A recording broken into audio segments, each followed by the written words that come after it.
All right, so in the last video, we saw the rise of the three great unifiers. So now we're going to talk about the arrival of the Europeans in Japan. Now, the Europeans showed up during the time of Oda Nobunaga. That's where he got his first guns from. He bought them from the Europeans and had his blacksmith take them apart and figure out how to make them. Right, so the Europeans had been showing up in Japan. The English, the Dutch, were showing up in Japan. Of course, Christian missionaries came. There was one in particular named Francis Xavier. He was a Jesuit, which is an order inside the Catholic Church. And the Jesuits at first had a staggering amount of success in Japan in converting daimyos and people of Japan. These early Jesuit missionaries like Francis Xavier, they did missionary work the right way, the good way. They showed up, they learned the language, they learned the culture, they began to dress like the Japanese, to blend in, they earned their respect. Things were going great at first, but then, as always happened, unfortunately, during this time period, the Christians began to argue amongst themselves, causing drama. And then, even worse, from the government's perspective, is some of the Christian daimyos in Western Japan banded together and actually rebelled against the government. So eventually, the Japanese government is going to view the Christians as troublemakers. So Toyotomi Hideyoshi prohibits Christian activities, and then Tokugawa Ieyasu and his descendants like Iemitsu began to persecute Christians and ban all Europeans except for the Dutch. The only reason why the Dutch were still allowed to come is because the Dutch usually did not bring missionaries with them.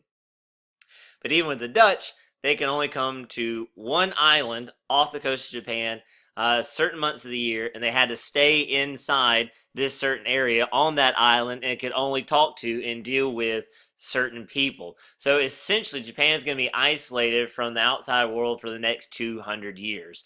I mean, the Dutch will smuggle in illegal European books and that kind of thing over the centuries, but essentially isolated. So while Europe, for instance, has the Enlightenment and the scientific revolution and the development of the steam engine, that's gonna bypass Japan because its doors are shut.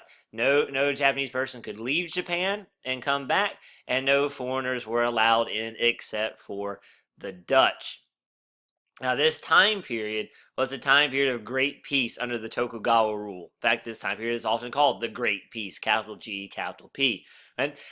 So the territory was divided into Hans, and each Han was ran by a daimyo who was loyal to the Tokugawa shogunate.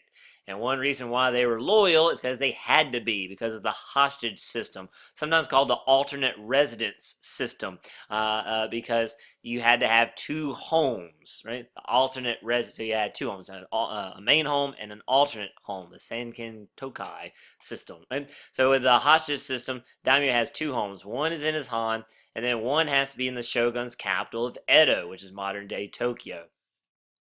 Now, while the daimyo is away at his Han, running his Han, his family has to stay in their home in Edo, which, remember, is the shogun's capital. So if the daimyo rebels while away, the daimyo's family is punished. This is why it's called the hostage system. The daimyo's family is essentially held hostage in Edo.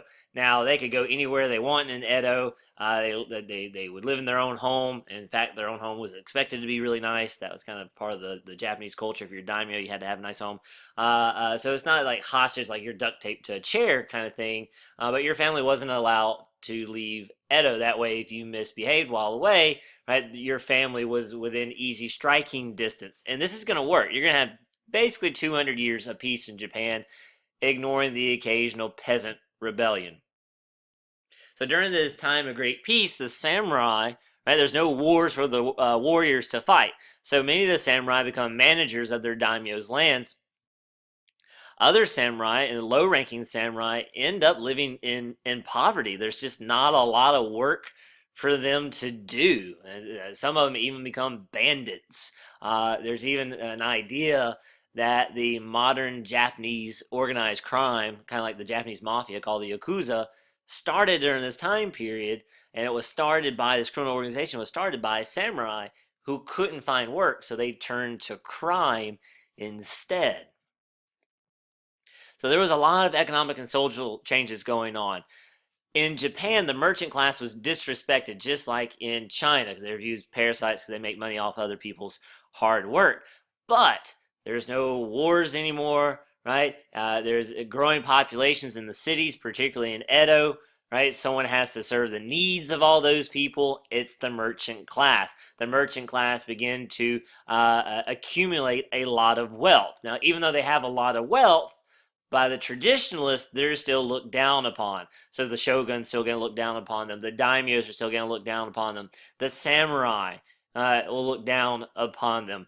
So you might have a very rich merchant and a poor samurai, but that poor samurai, right, in his head is better than the rich merchant, which is very frustrating for the merchant class. Now, if the merchants have money and the samurai don't, and the samurais need loans, who do they go to? They go to the merchants. And so the merchants are more than happy to give the samurai loans because then essentially they have power over the samurais. So then you end up with this weird scenario where sometimes samurai would be hired as the bodyguards of the merchants. So even though the samurais technically outrank the merchants, they would become the bodyguard of the merchants, employees of the merchant, almost like servants to the merchants, which made a lot of the merchants very happy and made a lot of the samurai very upset. Now, the peasants sometimes suffered under higher taxes and higher prices for goods. And unlike in Mughal India under Akbar, if you had a bad harvest, your taxes didn't get lowered. So that's why sometimes you would see peasant rebellions. It was really hard for them to get out of poverty at times. Right? Now, the Japanese system, and one reason why it was hard for the peasants to get out of poverty is the Japanese class system was very rigid. Whatever you were born to, that's what you were stuck with. You couldn't move up or down. So the Japanese system was shaped like a pyramid. So hit the pause button and see if you can figure out where these groups go, starting with the most powerful on top to the bottom. So on top, you're going to have the emperor, of course, right? And even though he's really just a living, breathing symbol, and beneath them, you're going to have the warrior class. That's your shogun, who's actually running everything. That's your daimyos, in charge of their hans. That's the samurai, right? Which hopefully still have a job and are working for the daimyo. And then you have your ronin. These are samurais without any masters, right? They're just trying to find work. They're trying to find a job. Beneath them, you have the farmers, which are technically highly respected because they make the food. Beneath them are the artisans, the craftsmen, and beneath them are the merchants, who are on the bottom. Even though some of them became tremendously wealthy, they're on the bottom. Now, there was one group who's so low, they're completely outside the social system. They are called the eta, the outcasts of Japan. You learned about outcasts last year in eighth grade world history. This is in India. This is like the Japanese version of them. There's some debate on why the eta became outcasts. The most dominant theory is this idea that in the native religion of Japan, it's called Shintoism, that dealing with death and dead things, dead people, dead animals, makes you ritually unclean. And the eta often had the jobs of preparing bodies for burial or being tanners, turning hides into leather. So that meant they dealt with dead flesh all the time. So maybe that then labeled them ritually unclean, which led them to becoming outcast, right? And so if you were an eta, you weren't allowed to associate with anyone who wasn't an eta. You weren't allowed to have a meal with someone who wasn't an eta. You weren't even supposed to touch someone who wasn't one of your fellow eta. You really weren't even supposed to look at somebody if they weren't your fellow eta. Particularly, don't look at a samurai. This is a very rigid system. If you're born a merchant, that's what you are. If you're born an artisan, that's what you are. If you're born a samurai, let's say you're born a samurai and you're broke because there's no wars for you to fight, guess what? You still have to be a samurai. Legally, you were not allowed to become a farmer. You were not allowed to become a merchant. You were stuck being a samurai. Now, did some samurai, secretly put down their swords, go off in the countryside, and become a farmer? Of course.